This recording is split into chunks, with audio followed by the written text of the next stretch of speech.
So good morning dear students.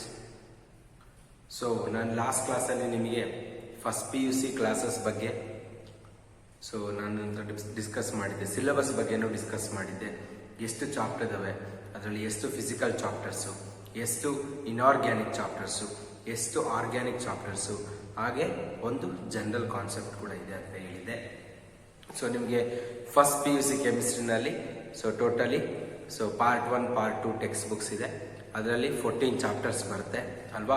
ಅದರಲ್ಲಿ 5 physical chapters ಇದೆ. ಯಾವ್ಯಾವ 5 ಫಿಸಿಕಲ್ ಚಾಪ್ಟರ್ಸ್? ಒಂದು some basic concepts of chemistry, ಇನ್ನೊಂದು ಸ್ಟ್ರಕ್ಚರ್ ಆಫ್ ಆಟಮ್, ಇನ್ನೊಂದು states of matter, thermodynamics, chemical equilibrium, acids, bases and salts. ಇದಿಷ್ಟು physical chapters ಆಗಿರುತ್ತೆ.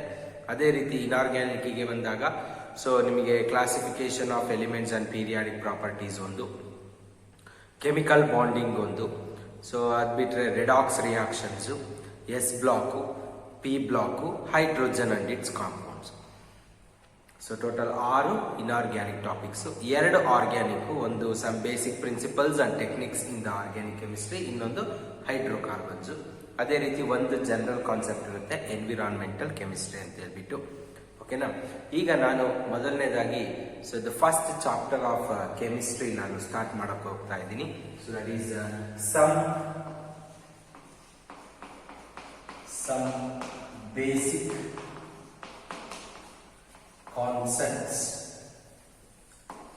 basic concepts, in chemistry.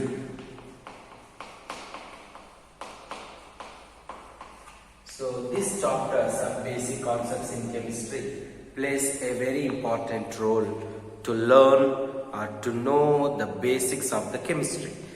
First of all, chemistry ಅನ್ನೋದು ನಿನ್ನೆ ಮೊನ್ನೆ ಸ್ಟಾರ್ಟ್ ಆಗಿರುವಂಥ subjects ಅಲ್ಲ. It was started in the so many days back only it was started.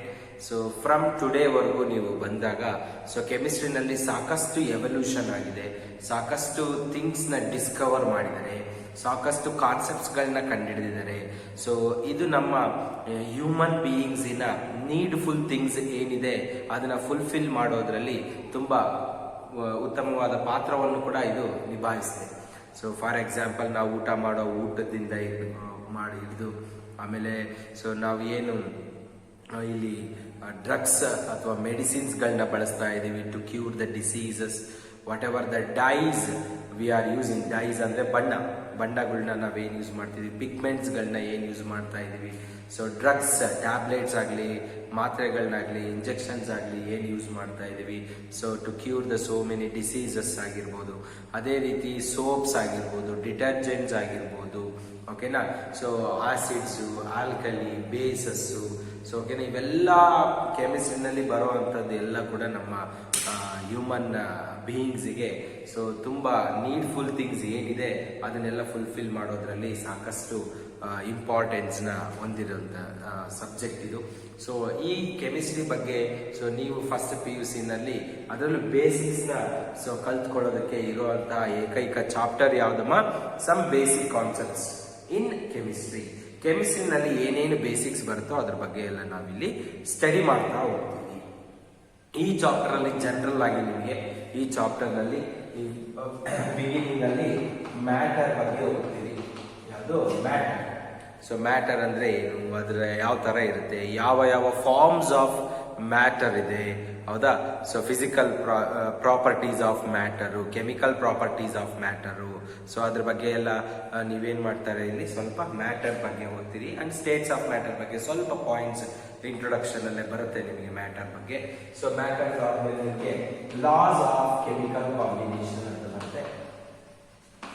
Loss of chemical combinations ಅಂದ್ರೆ ಈ ರೀತಿ ಕೆಮಿಕಲ್ಸ್ ಕಂಬೈನ್ ಆಗಿಬಿಟ್ಟು ಬೇರೆ ಬೇರೆ ಮಾಲಿಕ್ಯೂಲ್ಸ್ ಅಥವಾ ಬೇರೆ ಬೇರೆ ಕಾಂಪೌಂಡ್ಸ್ ಪ್ರಿಪೇರ್ ಆಗುವಾಗ ಯಾವೆಲ್ಲ ಲಾಗಳು ಫಾಲೋ ಆಗುತ್ತೆ. What are the loss which are present in the law of chemical combination.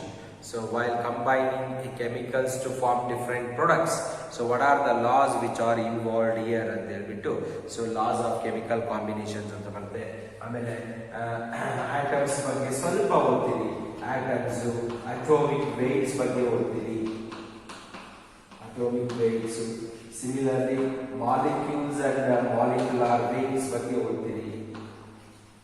Molecules and molecular weights. And we are going to discuss about molecular empirical formula and molecular formula ಅಂತೇಳ್ಬಿಟ್ಟು empirical and molecular formula. ಆಮೇಲೆ molecular formula. Finally last ಅಲ್ಲಿ ಒಂದು concept ಇದೆ ನಿಮಗೆ, mole concept.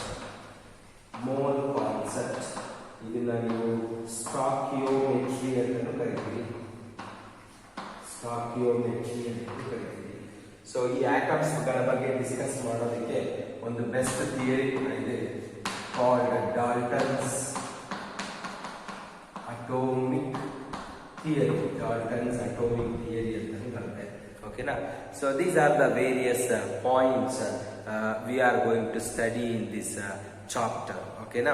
So first ಇದರಲ್ಲಿ ನಾನು ಇವತ್ತು matter ಬಗ್ಗೆ ನಾನು ನಿಮಗೆ ಸ್ವಲ್ಪ ವಿಷಯನ ನಿಮ್ಮ ಹತ್ರ ಶೇರ್ ಮಾಡ್ಕೊಳ್ತೀನಿ.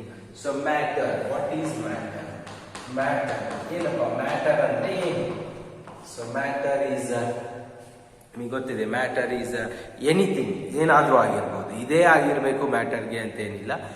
Anything which occupies, anything which occupies space and having mass ಇರಬೇಕು, ಸ್ಪೇಸ್ ನ ಆಕ್ಯುಪೈ ಮಾಡ್ಕೊಳ್ಬೇಕು. ಸೊ ಈ ರೀತಿ ಇರುವಂತಹ ವಸ್ತು ಅಥವಾ ಏನು ಸಬ್ಸ್ಟೆನ್ಸ್ ಇದೆ ಅದನ್ನ ನಾವೇನಂತ ಕರಿತೀವಿ? ಮ್ಯಾಟರ್. ಸೊ ಡಿಫೈನ್ ಮ್ಯಾಟರ್ ಅಂದ್ರೆ anything which has mass and occupy space. I repeat, anything which has mass and occupy space is called matter. So ಈ ಮ್ಯಾಟರ್ ಏನಿದೆ, ಯಾವುದೇ ಒಂದು ವಸ್ತು ಆಗಿರ್ಬೋದು, ಅದಕ್ಕೆ ತೂಕ ಇರಬೇಕು, ಅದು ಸ್ಥಳವನ್ನ ಆಕ್ರಮಿಸಬೇಕು, ಅದನ್ನ ನಾವು ಮ್ಯಾಟರ್ ಅಂತ ನಾವು ಕರಿತಾ ಇದೀವಿ.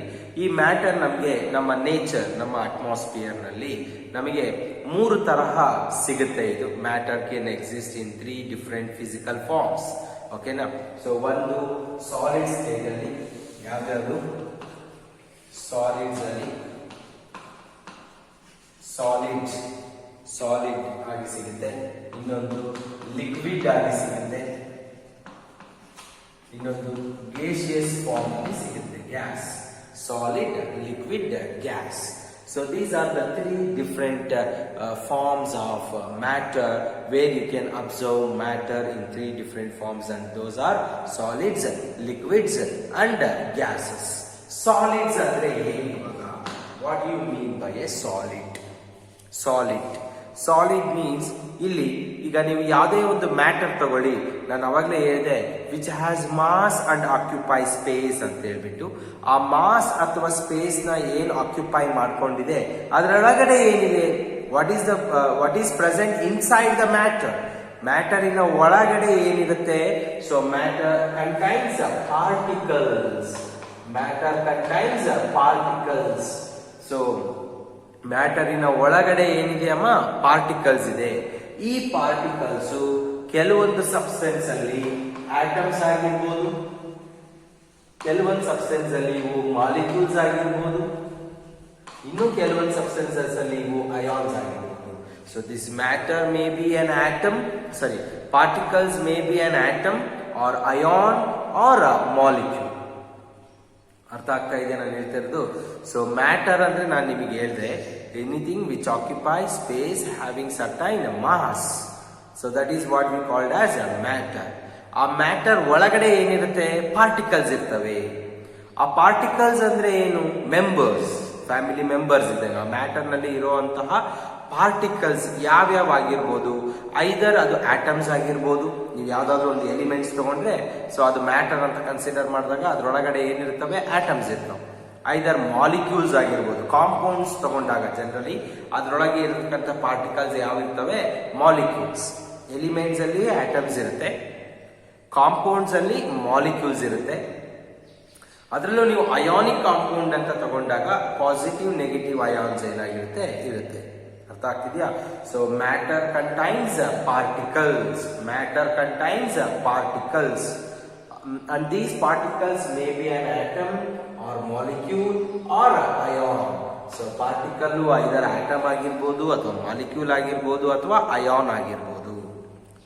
ಈ ಪಾರ್ಟಿಕಲ್ಸ್ ಏನಿದೆ, ಈ ಪಾರ್ಟಿಕಲ್ಸಿನ ಅರೇಂಜ್ಮೆಂಟ್ಸ್ ಅರೇಂಜ್ಮೆಂಟ್ ಯಾವ ರೀತಿ ಅವನ್ನ ಜೋಡಿಸಿದ್ದಾರೆ, ಪಾರ್ಟಿಕಲ್ಸ್ನ ಮ್ಯಾಟರ್ ಒಳಗಡೆ ಯಾವ ರೀತಿ ಪಾರ್ಟಿಕಲ್ಸ್ನ ಅರೇಂಜ್ ಮಾಡಿದ್ದಾರೆ ಅನ್ನೋ ಆಧಾರದ ಮೇಲೆ ನಮಗೆ ಮ್ಯಾಟರ್ನ 3 ಡಿಫ್ರೆಂಟ್ ಫಾರ್ಮ್ಸ್ ಇಲ್ಲಿ ಅವೈಲಬಲ್ ಇದೆ. How the solid, liquid and gases are available ಅಂದ್ರೆ depending upon the arrangement. Arrangement ಅಂದ್ರೆ ಜೋಡಿಸೋದು. Arrangement of particles present inside the matter.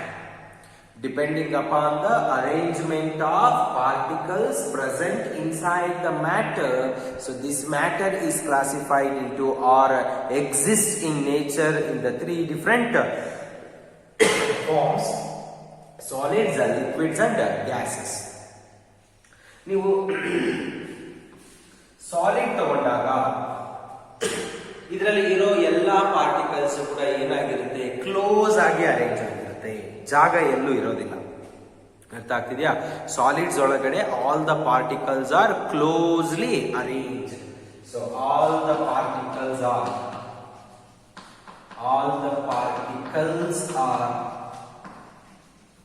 Closely arrange, closely packed ಅಂದ್ರು, closely packed. There is no gap between 2 particles. These 2 particles are very tightly bounded, closely arranged. Artha agta idya? So if you take an example, so this is one particle anta ನೀವು ತಗೊಂಡ್ರೆ, ಈ particle ಗೆ ಇನ್ನೊಂದು particle ಬಂದು ಏನಾಗಿರುತ್ತೆ, ಈ ರೀತಿ close ಆಗಿ ಪ್ಯಾಕ್ ಆಗಿರುತ್ತೆ. ಈ ರೀತಿ ಕ್ಲೋಸ್ ಆಗಿ ಪ್ಯಾಕ್ ಆಗಿರುವಂತಹ ಸಬ್ಸ್ಟೆನ್ಸ್ ನ ನಾವೇನಂತ ಕರಿತೀವಿ, ಸಾಲಿಡ್ ಅಂತ ಕರಿತೀವಿ. ಸೊ ಲಿಕ್ವಿಡ್ ಏನಾದ್ರೂ ತಗೊಂಡ್ರೆ ನೀವು, ಸೊ ಲಿಕ್ವಿಡ್ಸ್ ಅಲ್ಲಿ ಪಾರ್ಟಿಕಲ್ಸ್ ಕ್ಲೋಸ್ ಆಗಿ ಅರೇಂಜ್ ಆಗಿರಲ್ಲ, ವೆರಿ ಕ್ಲೋಸ್, ತುಂಬಾ ಸ್ವಲ್ಪ ಹತ್ರನೇ ಇರುತ್ತೆ. So they are very nearly close together, but they can able to flow ಅಂದ್ರೆ ಏನಪ್ಪಾ, ಮೂವ್ ಆಗುತ್ತೆ. ಈಗ ನೀವು ಒಂದು ಬುಕ್ ತಗೊಂಡ್ರೆ, ಆ ಬುಕ್ ನ ನೀವು ಎಲ್ಲಿಟ್ಟಿರ್ತೀರೋ ಅಲ್ಲೇ ಇರುತ್ತೆ. ಅದು ನೀವು ತೆಗೆದುಕೊಂಡು ಬೇರೆ ಕಡೆಗೆ ಇಟ್ಟಾಗ ಅದು ಮೂವ್ ಆಗುತ್ತೆ ಅಲ್ವೇನಪ್ಪ? ಯಾಕೆ ಅಂದ್ರೆ ಅದು ಸಾಲಿಡ್. ಅದು book is a matter where particles are closely packed together, which has rigid in nature. Rigid solids ಏನಿದೆ ಇನ್ನೊಂದು nature, rigid in nature. Rigid ಅಂದ್ರೆ ಮೂವ್ ಆಗೋಲ್ಲ, ಅದು ಎಲ್ಲಿರುತ್ತೋ ಅಲ್ಲೇ ಇರುತ್ತೆ. ಸೊ ಲಿಕ್ವಿಡ್ಗೆ ಆ ರೀತಿ ಅಲ್ಲ. ಇಲ್ಲಿ ಮಾಲಿಕ್ಯೂಲ್ಸ್ ಸ್ವಲ್ಪ ಕ್ಲೋಸ್ಲಿನೇ ಇದೆ, but they can able to flow. So ಹಾಗಾಗಿ ಲಿಕ್ವಿಡ್ ಮತ್ತೆ ಗ್ಯಾಸಸ್ ಇವೆರಡನ್ನು ನಾವು ಫ್ಲೂಯಿಡ್ಸ್ ಅಂತ ಕರಿತೀವಿ. ಫ್ಲೂಯಿಡ್ಸ್ ಯಾವುದಕ್ಕೆ ಫ್ಲೋ ಆಗೋ ಕೆಪಾಸಿಟಿ ಇದೆಯೋ ಅವನ್ನ ಫ್ಲೂಯಿಡ್ಸ್ ಅಂತ ಕರಿತೀವಿ. ಯಾವುದಕ್ಕೆ ಫ್ಲೋ ಆಗಲ್ವೋ, ಮೂವ್ ಆಗಲ್ವೋ from one place to another, ಅವನ್ನ ರಿಜಿಡ್ ಅಂತ ಕರಿತೀವಿ. Generally solids are rigid in nature because particles are closely packed together in the matter. In case of liquids and gases, molecules are somewhat closely arranged, loosely bounded ಆಗಿರ್ಬೋದು, ಅಥವಾ ಹತ್ತತ್ರನೇ ಇರುತ್ತೆ. ಆದ್ರೆ ಅವು ಒಂದು ಜಾಗದಿಂದ ಇನ್ನೊಂದು ಜಾಗಕ್ಕೆ ಏನಾಗ್ತಾ ಹೋಗುತ್ತೆ, ಮೂವ್ ಆಗ್ತಾ ಹೋಗುತ್ತೆ. ನೀವು ವಾಟರ್ ತಗೊಂಡು ಈ ತರ ಬಿಟ್ಬಿಟ್ರೆ, ಒಂದು ಗ್ಲಾಸ್ ಅಲ್ಲಿ ವಾಟರ್ ತಗೊಂಡು ಈ ರೀತಿ ಕೆಳಗಾಗ್ಬಿಟ್ರೆ ಏನಾಗುತ್ತೆ, they can able to flow. ಹೌದಪ್ಪ? Water can flow from one place to topper region ಇಂದ ಲೋಯರ್ ರೀಜನ್ ಎಲ್ಲಿದೆಯೋ ಅಲ್ಲಿಗೆ ಹೋಗುತ್ತೆ. ಏನಾಗುತ್ತೆ, ಅದು ಮೂವ್ ಆಗ್ತಾ ಹೋಗುತ್ತೆ ವಾಟರ್. ಕರೆಕ್ಟಾ? ಸೊ ಯಾಕೆ ಅಂದ್ರೆ ಅದಕ್ಕೆ ಫ್ಲೂಯಿಡ್ ನೇಚರ್ ಇದೆ. ಮಾಲಿಕ್ಯೂಲ್ಸ್ ತುಂಬಾ ಥಿಕ್ ಆಗಿ ಕ್ಲೋಸ್ ಆಗಿ ಪ್ಯಾಕ್ ಆಗಿಲ್ಲ. ಸೊ ಕ್ಲೋಸ್ ಆಗಿದೆ, ಬಟ್ ಸ್ವಲ್ಪ ಅರೇಂಜ್ಮೆಂಟ್ ಅಲ್ಲಿ ಡಿಫರೆನ್ಸ್ ಇದೆ. ಸ್ವಲ್ಪ ಹತ್ತತ್ರ, ಜಾಸ್ತಿ ಹತ್ರ, ತುಂಬಾ ಒಂದಕ್ಕೊಂದು ಅಟ್ಕೊಂಡಿಲ್ಲ ಇಲ್ಲಿ. ಅರ್ಥ ಆಗ್ತಿದ್ಯಾ? ಸಮ್ವಾಟ್ ಕ್ಲೋಸ್ಲಿ ಬೌಂಡೆಡ್ ಅಷ್ಟೇ, ಓಕೆನಾ? But they can able to flow from one place to another place. So ನೀವು ಗ್ಯಾಸಸ್ ತಗೊಂಡ್ಬಿಟ್ರೆ, all the particles are randomly arranged in all the directions.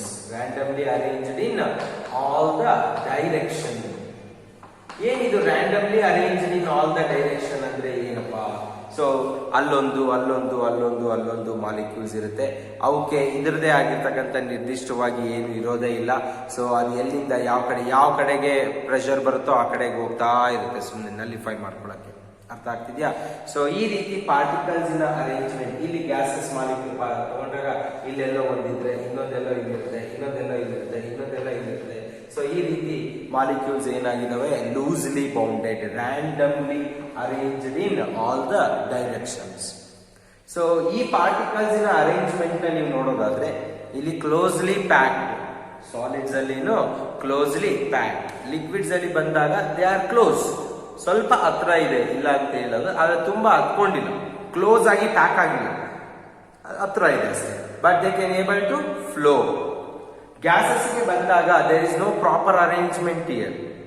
So randomly arrange, ಹೆಂಗ್ ಬೇಕಾದ್ರೂ ಇರ್ಬೋದು. ಅರ್ಥ ಆಗ್ತಿದ್ಯಾ?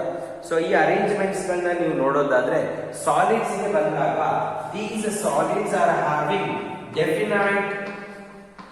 Definite shape and volume. Definite shape and volume. Solids ಅಲ್ಲಿ ನಿಮಗೆ ನಿರ್ದಿಷ್ಟವಾದ ಆಕಾರ ಮತ್ತೆ ನಿರ್ದಿಷ್ಟವಾದ ವಾಲ್ಯೂಮ್ ಎರಡು ನಿಮಗೆ ಸಿಗುತ್ತೆ.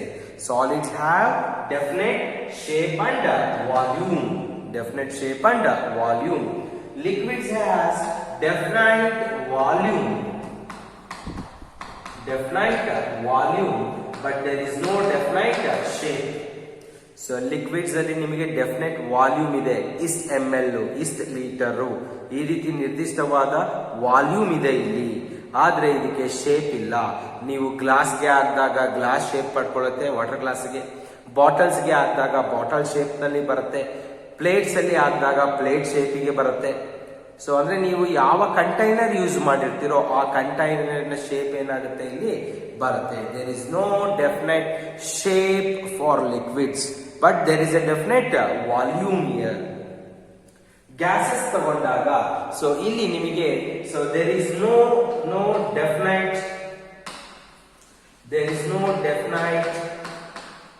Shape and volume. There is no definite shape and volume. So gases ಅಲ್ಲಿ ನಿಮಗೆ ಡೆಫಿನೆಟ್ ಶೇಪು ಇಲ್ಲ, ಡೆಫಿನೆಟ್ ವಾಲ್ಯೂಮು ಇಲ್ಲ. ಅರ್ಥ ಆಗ್ತಾ ಇದೆಯಾ? So solids has definite shape and definite volume. So liquids has definite volume but there is no definite shape. But gases has both the definite shape and definite volume is not present. So they don't have definite shape and definite volume here. ಅರ್ಥ ಆಗ್ತಿದ್ಯಾ? So ಈ ರೀತಿ ನಾವು matter ನ particles ನ arrangement ನ ತಗೊಂಡು ನಾವು ಮ್ಯಾಟರ್ ನ 3 ಕ್ಲಾಸಿಫಿಕೇಶನ್ಸ್ ಮಾಡ್ಕೊಂಡಿದೀವಿ: ಸಾಲಿಡ್, ಲಿಕ್ವಿಡ್, ಗ್ಯಾಸ್. ಈ ಸಾಲಿಡ್ಸ್ ಅಲ್ಲಿ ಯಾಕೆ ಪಾರ್ಟಿಕಲ್ಸ್ ಒಂದಕ್ಕೊಂದು ತುಂಬಾ ಹತ್ರ ಇರುತ್ತೆ ಅಂದ್ರೆ, ಇಲ್ಲಿ ನಿಮಗೆ ಇಂಟರ್ ಮಾಲಿಕ್ಯುಲಾರ್ ಫೋರ್ಸ್ ಏನಿರುತ್ತೆ ಜಾಸ್ತಿ ಇರುತ್ತೆ. ಇಂಟರ್ ಮಾಲಿಕ್ಯುಲಾರ್ ಫೋರ್ಸ್ ಏನಿರುತ್ತೆ ತುಂಬಾ ಜಾಸ್ತಿ ಇರುತ್ತೆ. ಅರ್ಥ ಆಗ್ತಿದ್ಯಾ?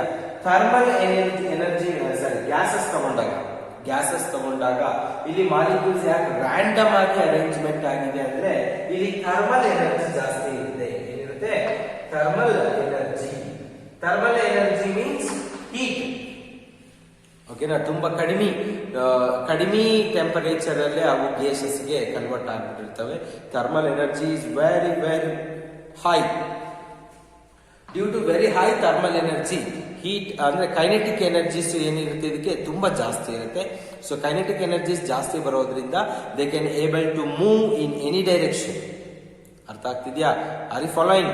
ಸೊ ಸಾಲಿಡ್ಸ್ ಅಲ್ಲಿ ನಿಮಗೆ ಜಾಸ್ತಿ ಇಂಟರ್ ಮಾಲಿಕ್ಯುಲಾರ್ ಫೋರ್ಸ್ ಇದೆ, ಕಡಿಮೆ ಥರ್ಮಲ್ ಎನರ್ಜಿ ಇದೆ. ಗ್ಯಾಸಸ್ ತಗೊಂಡಾಗ ಸೊ ನಿಮಗೆ ಥರ್ಮಲ್ ಎನರ್ಜಿ ಜಾಸ್ತಿ, ಇಂಟರ್ ಮಾಲಿಕ್ಯುಲಾರ್ ಫೋರ್ಸ್ ಕಡಿಮೆ. ಏನ್ ಸರ್ ಇದು ಇಂಟರ್ ಮಾಲಿಕ್ಯುಲಾರ್ ಫೋರ್ಸ್ ಅಂದ್ರೆ? ಎರಡು ಮಾಲಿಕ್ಯೂಲ್ಗಳ ಮಧ್ಯೆ ಇರುವಂತಹ ಅಟ್ರಾಕ್ಟಿವ್ ಫೋರ್ಸ್ ಏನಿದೆ ಅದನ್ನ ಇಂಟರ್ ಮಾಲಿಕ್ಯುಲಾರ್ ಫೋರ್ಸ್ ಅಂತ ಕರೀತಾರೆ. ಈ intermolecular force between two particles, ಈ forces are more, intermolecular force is more ಅಂದಾಗ ಎರಡು ಕ್ಲೋಸ್ ಆಗಿ ಪ್ಯಾಕ್ ಆಗುತ್ತೆ. ಅರ್ಥ ಆಗ್ತಿದ್ಯಾ? ಎರಡರ ಮಧ್ಯೆ ಇಂಟರ್ ಮಾಲಿಕ್ಯುಲರ್ ಫೋರ್ಸೇ ಇಲ್ಲ, they are negligible. But thermal energy ಜಾಸ್ತಿ ಇದೆ ಅಂದ್ರೆ they are randomly moving in all the direction. ಎಲ್ಲಿ ಇಂಟರ್ ಮಾಲಿಕ್ಯುಲರ್ ಫೋರ್ಸ್ ಜಾಸ್ತಿ ಇರುತ್ತೋ ಅಲ್ಲಿ ಕ್ಲೋಸ್ ಆಗಿ ಪ್ಯಾಕ್ ಆಗಿ ಸಾಲಿಡ್ಸ್ ಫಾರ್ಮಿಗೆ ಬರುತ್ತೆ. ಎಲ್ಲಿ ಥರ್ಮಲ್ ಎನರ್ಜಿ ಜಾಸ್ತಿ ಇದೆಯೋ ಅಲ್ಲಿ ಗ್ಯಾಸಸ್ ಆಗಿ ರ್ಯಾಂಡಮ್ ಆಗಿ ಪಾರ್ಟಿಕಲ್ಸ್ ಏನಾಗಿರುತ್ತೆ, ಅರೇಂಜ್ಮೆಂಟ್ ಆಗಿರುತ್ತೆ. ಸೊ ಈಗ ನೋಡಿದ್ವಿ ನಾವು ಮ್ಯಾಟರ್ನ ರೀಕ್ಲಾಸಿಫೈ ಮಾಡಿದರೆ, ಅದರಲ್ಲಿ ಸಾಲಿಡ್, ಲಿಕ್ವಿಡ್, ಗ್ಯಾಸಸ್ ಅಂತ ಮಾಡ್ಕೊಂಡಿದ್ದಾರೆ. ಸೊ ಇದೆಲ್ಲ ಮಾಡ್ಕೊಂಡಿರೋದು depending upon the particles which are arrangement of particles, depending upon the arrangement of particles present inside the matter. ಮ್ಯಾಟರಿನ ಒಳಗಡೆ ಪಾರ್ಟಿಕಲ್ಸ್ ಅಂತ ಏನಿರ್ತವೋ ಆ ಪಾರ್ಟಿಕಲ್ಸಿನ ಅರೇಂಜ್ಮೆಂಟಿನ ಆಧಾರದ ಮೇಲೆ ಸಾಲಿಡ್, ಲಿಕ್ವಿಡ್, ಗ್ಯಾಸಸ್ ಅಂತ ನೀವು ಕ್ಲಾಸಿಫೈ ಮಾಡ್ಕೊಂಡಿದ್ದೀರಿ. ಸಾಲಿಡ್ಗೆ ಡೆಫಿನೆಟ್ ಶೇಪ್, ಡೆಫಿನೆಟ್ ವಾಲ್ಯೂಮ್ ಇದೆ. ಸೊ ಲಿಕ್ವಿಡ್ಸ್ಗೆ ಓನ್ಲಿ ಡೆಫಿನೆಟ್ ವಾಲ್ಯೂಮ್ ಇದೆ ಅಷ್ಟೇ, ಡೆಫಿನೆಟ್ ಶೇಪ್ ಇಲ್ಲ. ಸೊ ಗ್ಯಾಸಸ್ ತಗೊಂಡಾಗ there is no definite shape and definite volume here. ಇಲ್ಲಿ ಪಾರ್ಟಿಕಲ್ಸ್ ಎಲ್ಲ ರ್ಯಾಂಡಮ್ ಆಗಿ ಅರೇಂಜ್ ಆಗಿರುತ್ತೆ, ಇಲ್ಲಿ ಪಾರ್ಟಿಕಲ್ ಎಲ್ಲ ಕ್ಲೋಸ್ಲಿ ಪ್ಯಾಕ್ ಟುಗೆದರ್, ಬಟ್ ಇಲ್ಲಿ particles are somewhat loosely bounded. So very close ಅಂತ ಇದೆ but loosely bounded, but they can able to flow. ಈ ಸಾಲಿಡ್ಸ್ ಗೆ ನೀವು ರಿಜಿಡ್ ನೇಚರ್ ಇದೆ ಅಂತ ಹೇಳ್ತೀರಿ, ಅಂದ್ರೆ they cannot flow from one place to another place, they remains where they are. But liquids and gases are nothing but fluids. They can flow from one place to another place. They can move from one place to another place. ಅರ್ಥ ಆಗ್ತಾ ಇದೆಯಾ? So ಇದರ inter conversions ನೀವು ನೋಡೋದಾದ್ರೆ, so we can convert a solid into a liquid and liquid into a gas, or gas into a liquid, or liquid into a solid. ಈ ರೀತಿ ನೀವು ಒಂದು ಫಾರ್ಮ್ ಇಂದ ಇನ್ನೊಂದು ಫಾರ್ಮಿಗೆ ನೀವೇನ್ ಮಾಡ್ಕೊಳ್ಬಹುದು, interconversion. We can change one form of matter into another form. For example water. Water is a matter. Water is a matter which has a certain mass and which can occupy certain place. It is a matter. ಈಗ ನೀವು ವಾಟರ್ನ freeze ಮಾಡಿದ್ರೆ, freeze ಅದ್ರ temperature ಕಡಿಮೆ ಮಾಡಿದ್ರೆ ಅದೇನಾಗುತ್ತೆ, ice ಆಗುತ್ತೆ. ಆಗ ಅದು ಯಾವ ಫಾರ್ಮ್ ಅಲ್ಲಿ ಇರುತ್ತೆ, ಸಾಲಿಡ್ ಫಾರ್ಮ್ ಅಲ್ಲಿ ಇರುತ್ತೆ. ಅದೇ ಐಸ್ ಸಾಲಿಡ್ ಫಾರ್ಮ್ ಅಲ್ಲಿ ಇರುವಂತದಕ್ಕೆ ಟೆಂಪರೇಚರ್ ಜಾಸ್ತಿ ಮಾಡಿದಾಗ ಏನಾಗುತ್ತೆ, ಅದು ಲಿಕ್ವಿಡ್ ಫಾರ್ಮಿಗೆ ಬರುತ್ತೆ. ನೀವು ಟೆಂಪರೇಚರ್ ಜಾಸ್ತಿ ಮಾಡಿದಂಗೆಲ್ಲ ಇಂಟರ್ ಮಾಲಿಕ್ಯುಲರ್ ಫೋರ್ಸ್ ಕಡಿಮೆ ಆಗುತ್ತೆ, ಥರ್ಮಲ್ ಎನರ್ಜಿ ಜಾಸ್ತಿ ಆಗುತ್ತೆ. If you increase the temperature, intermolecular forces are going to decrease, but thermal energy is going to increase. So solid ತಗೊಂಡು ಟೆಂಪರೇಚರ್ ಜಾಸ್ತಿ ಮಾಡಿದ್ರೆ it converts in to liquid. ಯಾಕೆ ಅಂದ್ರೆ thermal energy ಜಾಸ್ತಿ ಆಗುತ್ತೆ, inter molecular force ಏನಾಗುತ್ತೆ, ಕಡಿಮೆ ಆಗುತ್ತೆ. ಈ ಎರಡು ಪಾರ್ಟಿಕಲ್ಸ್ ಮಧ್ಯೆ ಇರುವಂತಹ ಫೋರ್ಸಸ್ ಏನಾಗುತ್ತೆ, ಡಿವೈಡ್ ಆಗಿಬಿಟ್ಟು ಪಾರ್ಟಿಕಲ್ಸ್ ದೂರ ಹೋಗ್ತವೆ, ಆಗ ಲಿಕ್ವಿಡ್ಸ್ ಆಗುತ್ತೆ. ಈ ಲಿಕ್ವಿಡ್ಸ್ ಗೆ ಇನ್ನೂ ಟೆಂಪರೇಚರ್ ಜಾಸ್ತಿ ಮಾಡಿದಾಗ ಈ ಪಾರ್ಟಿಕಲ್ಸ್ ಗಳೇನಿದಾವೆ ಅದರ ಮಧ್ಯೆ ಇರೋ ಇಂಟರ್ ಮಾಲಿಕ್ಯುಲರ್ ಫೋರ್ಸ್ ಇನ್ನೂ ಕಡಿಮೆ ಆಗುತ್ತೆ, ಆಗ particles can able to go far away. ಆಗ ಏನಾಗ್ತವೆ, ಅವು ಗ್ಯಾಸಸ್ ಆಗ್ತವೆ. ಸೊ ನೀವು ನೋಡೋದಾದ್ರೆ, ಸೊ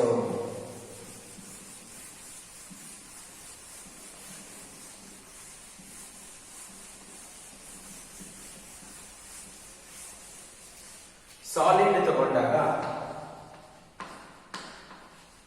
ಇದು ಲಿಕ್ವಿಡ್ ಮಾಡಬಹುದು. ನೀವು ನೋಡಿ, ಎರಡು ಸೈಡ್ ಅಲ್ಲೂ ಕೂಡ ನಾನು ಏನ್ ಬರಿತಾ ಇದ್ದೀನಿ, ಆರೋ ಮಾರ್ಕ್ಸ್ ಬರಿತಾ ಇದ್ದೀನಿ. ಅಂದ್ರೆ ಸಾಲಿಡ್ ನ ಲಿಕ್ವಿಡ್ ಮಾಡಬಹುದು, ಲಿಕ್ವಿಡ್ ನ ಮತ್ತೆ ನೀವು ಸಾಲಿಡ್ ಮಾಡಬಹುದು. ಯಾವ ರೀತಿನಾದ್ರೂ ನೀವೇನ್ ಮಾಡಬಹುದು, ಕನ್ವರ್ಷನ್ ಮಾಡ್ಕೊಳ್ಬಹುದು. ಅದೇ ರೀತಿ ಲಿಕ್ವಿಡ್ ನ ನೀವು ಮತ್ತೆ ಏನ್ ಮಾಡ್ಕೊಳ್ಬಹುದು, ಗ್ಯಾಸ್, ಅಥವಾ ಗ್ಯಾಸ್ ನ ಮತ್ತೆ ಏನ್ ಮಾಡಬಹುದು, ಲಿಕ್ವಿಫಿಕೇಶನ್ ಅಥವಾ ಲಿಕ್ವಿಡ್ ಮಾಡಬಹುದು. ಸೊ ಈ ರೀತಿ ಸಾಲಿಡ್ ಇರುವಂತಹ ಸಬ್ಸ್ಟೆನ್ಸ್ ಡೈರೆಕ್ಟ್ ಆಗಿ ಗ್ಯಾಸ್ ಆಗಬೇಕು ಅಂದಾಗ solid is going to directly convert into a gas. A solid which is going to convert directly into gas. ಅಂದ್ರೆ ಮಧ್ಯೆ ಇರ್ತಕ್ಕಂಥ ಲಿಕ್ವಿಡ್ ಸ್ಟೇಟ್ ನ ದಾಟಿ ಗ್ಯಾಸಿಯಸ್ ಸ್ಟೇಟ್ ಗೆ ಹೋಗ್ಬೇಕು ಸಾಲಿಡ್ ಅನ್ನುವಂತ ಪ್ರೋಸೆಸ್. ಈ ಪ್ರೋಸೆಸ್ ನ ನಾವು ಸಬ್ಲಿಮೇಷನ್ ಏನಂತೀವಪ್ಪ, sublimation. What is sublimation? What is sublimation? It is a process of converting a solid directly into gas. Solid state ಅಲ್ಲಿ ಇರ್ತಕ್ಕಂತಹ ಮ್ಯಾಟರ್ ನ ಡೈರೆಕ್ಟ್ ಆಗಿ ಗೇಷಿಯಸ್ ಸ್ಟೇಟ್ ಗೆ ಕನ್ವರ್ಟ್ ಮಾಡೋದನ್ನ ಏನಂತೀವಿ? ಸಬ್ಲಿಮೇಷನ್. ಏನಂತೀವಿ? ಸಬ್ಲಿಮೇಷನ್. ಈ ಸಬ್ಲಿಮೇಷನ್ ಮಾಡೋದಕ್ಕೆ ಏನ್ ಮಾಡ್ಬೇಕು ನೀವು? ಇಂಟರ್ ಮಾಲಿಕ್ಯುಲರ್ ಫೋರ್ಸ್ ನ ಕಡಿಮೆ ಮಾಡಿ ಥರ್ಮಲ್ ಎನರ್ಜಿನ ಜಾಸ್ತಿ ಮಾಡಬೇಕು. ಥರ್ಮಲ್ ಎನರ್ಜಿ ಜಾಸ್ತಿ ಮಾಡ್ಬೇಕಂದಾಗ ಏನ್ ಮಾಡ್ಬೇಕು ನೀವು? ಹೀಟ್ ಮಾಡ್ಬೇಕು. ಏನ್ ಮಾಡ್ಬೇಕು? ಹೀಟ್ ಮಾಡ್ಬೇಕು. ಹೈ ಟೆಂಪರೇಚರ್ ನಲ್ಲಿ ಹೀಟ್ ಮಾಡಿದಾಗ ಸಾಲಿಡ್ ಅಲ್ಲಿ ಡೈರೆಕ್ಟ್ ಆಗಿ ಏನಾಗುತ್ತೆ? ಗ್ಯಾಸ್ಗೆ ಕನ್ವರ್ಟ್ ಆಗುತ್ತೆ. ಸೊ ಸಾಲಿಡ್ ಐಸ್ ಕ್ಯೂಬ್ಸ್ ಏನಿದೆ ಅದನ್ನ ಹೈ ಟೆಂಪರೇಚರ್ ಅಲ್ಲಿ ಹೀಟ್ ಮಾಡಿದ ತಕ್ಷಣ ಅದರಲ್ಲಿರೋ ವಾಟರ್ ಪಾರ್ಟಿಕಲ್ಸ್ ಎಲ್ಲ ಏನಾಗುತ್ತೆ? ವೇಪರೈಸೇಷನ್ ಅಥವಾ ಸಬ್ಲಿಮೇಷನ್ ಆಗ್ಬಿಟ್ಟು ಡೈರೆಕ್ಟ್ ಆಗಿ ಏನಾಗ್ತವವು? ವೇಪರ್ಸ್ಗೆ ಬರ್ತವೆ. ಏನಾಗ್ತವೆ? ವೇಪರ್ಸ್ಗೆ ಬರ್ತವೆ. ಅಥವಾ ಕ್ಯಾಂಫೋರ್ ಬರ್ನ್ ಆದಾಗ ಅದರಲ್ಲಿರೋ ಕಾರ್ಬನ್ ಕಂಟೆಂಟ್ ಸಾಲಿಡ್ ಸ್ಟೇಟ್ ಅಲ್ಲಿ ಇದ್ದಿದ್ದು ಏನಾಗುತ್ತೆ? ಗೇಷಿಯಸ್ ಸ್ಟೇಟಿಗೆ ಬರುತ್ತೆ. ಅರ್ಥ ಆಗ್ತಾ ಇದೆಯಾ? ಸೊ ಸಾಲಿಡ್ ಇಂದ ಲಿಕ್ವಿಡ್ ಗೆ ಕನ್ವರ್ಟ್ ಮಾಡಿದ್ರೆ, ಸಾಲಿಡ್ ನ ಲಿಕ್ವಿಡ್ ಗೆ ಕನ್ವರ್ಟ್ ಮಾಡಿದ್ರೆ ಇದನ್ನ ಮೆಲ್ಟಿಂಗ್ ಏನಂತ ಕರಿತೀವಿ? ಮೆಲ್ಟ್ ಮಾಡೋದು. ಏನಪ್ಪಾ ಇದು? ಮೆಲ್ಟ್ ಮಾಡೋದು ಅಂತ ಕರಿತೀವಿ ನಾವು.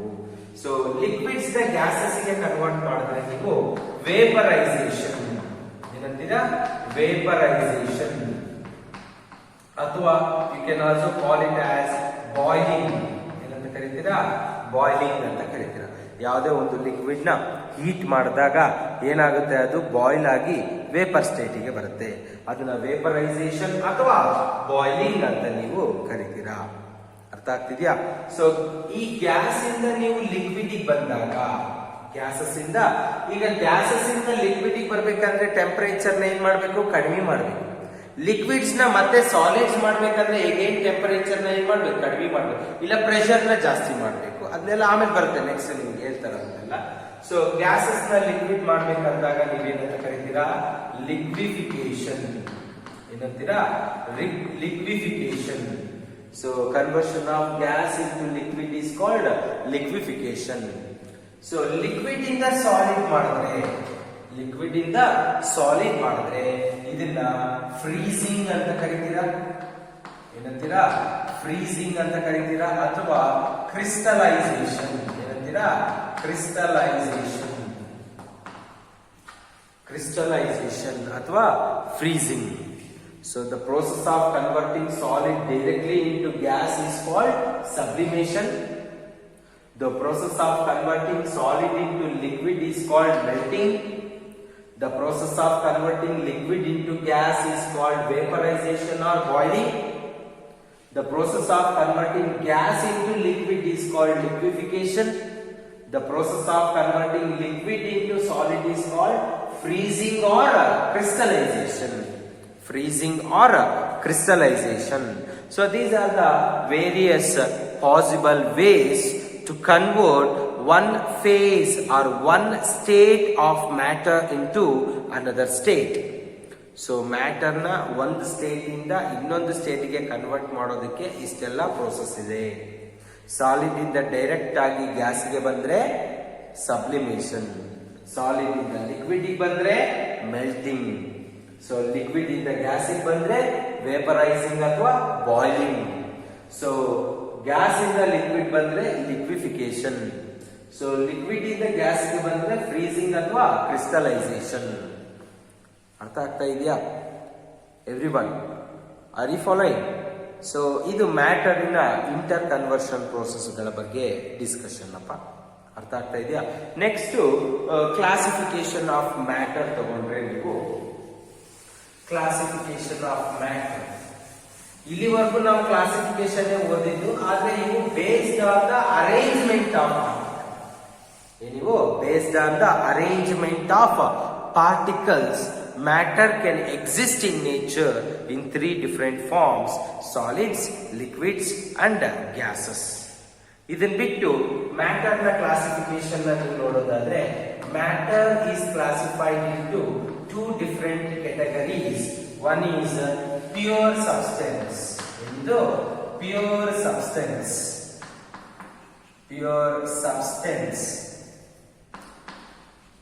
ಇನ್ನೊಂದು ಮಿಕ್ಸ್ಚರ್. ಏನಪ್ಪ ಇದು? mixture.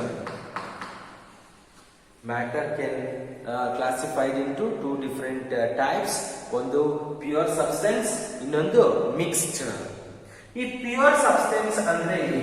What do you mean by a pure substance? It contains similar kind of particles. It contains a similar kind of particles. Similar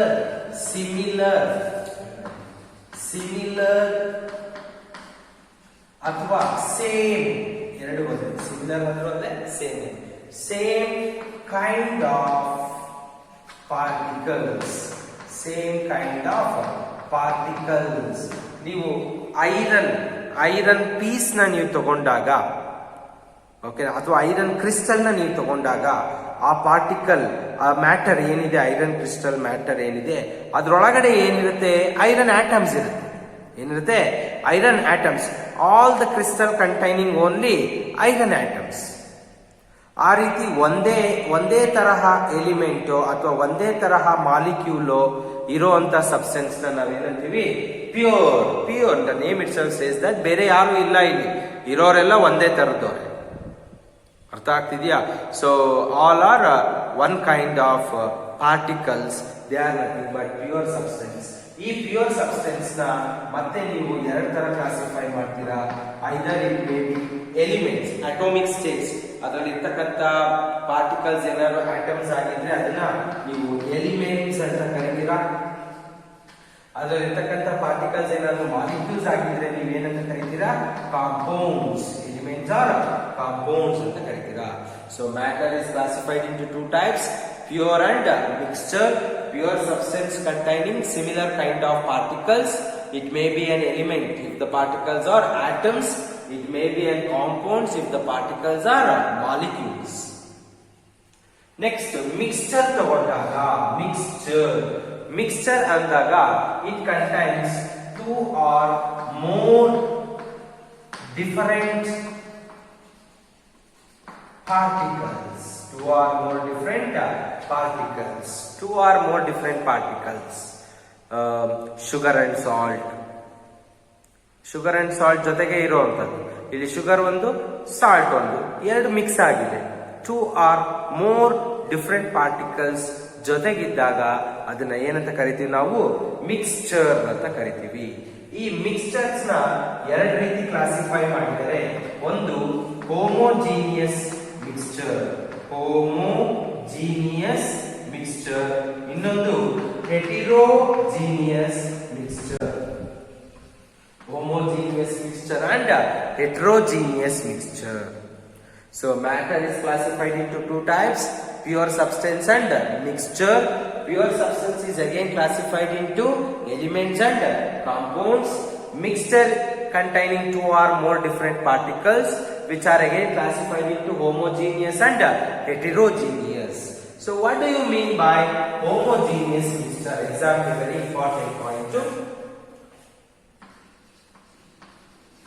Homogeneous mixture.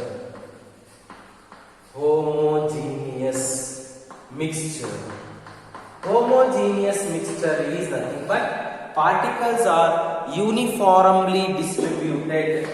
Particles are uniformly distributed throughout the mixture. ಅಂದ್ರೆ ನೀವೇನ್ substance ಅಥವಾ matter ತಗೊಂಡಿರ್ತೀರೋ ಅದ್ರೊಳಗಡೆ ಇರುವಂತ ಎರಡು ಅಥವಾ ಅದಕ್ಕಿಂತ ಜಾಸ್ತಿ particles. Mixture ಅಂದ್ರೆ ಅದೇ ತಾನೆ. So two or more different particles are uniformly distributed throughout the mixture. ನೀವು ಫಾರ್ ಎಕ್ಸಾಂಪಲ್ ಒಂದು ಲೋಟ ನೀರಿಗೆ ಸ್ವಲ್ಪ ಶುಗರು, ಸ್ವಲ್ಪ ಲೆಮನ್ ಆಡ್ ಮಾಡಿ ಜ್ಯೂಸ್ ನ ಪ್ರಿಪೇರ್ ಮಾಡಿದ್ರೆ, ಕಂಪ್ಲೀಟ್ ಆಗಿ ಶುಗರು ಆಮೇಲೆ ಲೆಮನ್ ಜ್ಯೂಸ್ ಎಲ್ಲ ಡಿಸಾಲ್ವ್ ಆದಾಗ, ಸೊ ಅದು ಮೇಲ್ಗಡೆ ಒಂದು ಟೇಸ್ಟು, ಕೆಳಗಡೆ ಒಂದು ಟೇಸ್ಟು ಇರಲ್ಲ. ಥ್ರೂ ಔಟ್ ದ ಜ್ಯೂಸ್ ಏನಿದೆಯೋ ಅದಷ್ಟರಲ್ಲೂ ಕೂಡ ಒಂದೇ ಟೇಸ್ಟ್ ಇರುತ್ತೆ. ಸೊ ಅಲ್ಲೊಂಥರ ಇಲ್ಲೊಂಥರ ಟೇಸ್ಟಸ್ ಇರಲ್ಲ. ಅಂದ್ರೆ so the sugar which is present inside the water which is uniformly distributed throughout the water. ಅರ್ಥ ಆಗ್ತಾ ಇದೆಯಾ? Are you following? ಎಕ್ಸಾಂಪಲ್ಸ್ ತಗೊಂಡ್ರೆ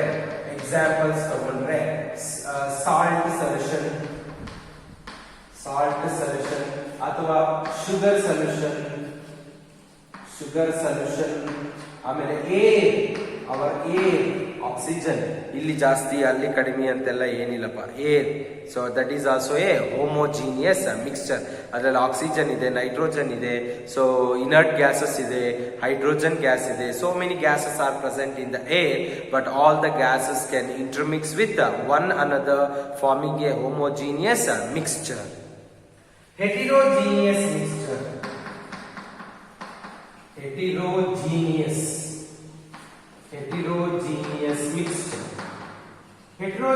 mixture ಅಂದ್ರೆ ಏನು? particles are not